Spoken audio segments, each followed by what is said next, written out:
ಹೃದಯದಲ್ಲಿ ಅವಕ್ಕಿರುವಷ್ಟು ಸ್ಥಾನ ಇದೆ ಎನ್ನುವನಿಗೂ ಕೂಡ ಇರೋದಿಲ್ಲ.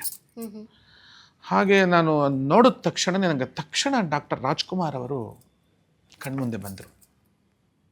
ಅವ್ರಿಗೂ ನನಗೂ ಅವರು ಎಷ್ಟು ಚೆನ್ನಾಗಿ ನನ್ನ ಜೊತೆ ಸಂಭಾಷಣೆ ಮಾಡಿದ್ರು ಅಂದರೆ, ನಾವಿಬ್ಬರೂ ತಾದಾತ್ಮ್ಯ ಭಾವದಲ್ಲಿ ಇದ್ಬಿಟ್ಟಿದ್ವಿ.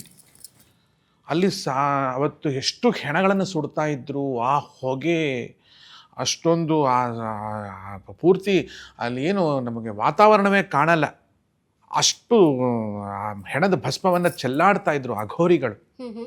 ಅಷ್ಟರ ಮಧ್ಯದಲ್ಲೂ ನನಗೆ ರಾಜ್ಕುಮಾರ್ ಅವ್ರ ಜೊತೆ ಮಾತುಕತೆ ನಡೀತಾ ಇತ್ತು. ಭಾವಪೂರ್ಣಳಾಗ್ಬಿಟ್ಟಿದ್ದೆ ನಾನು.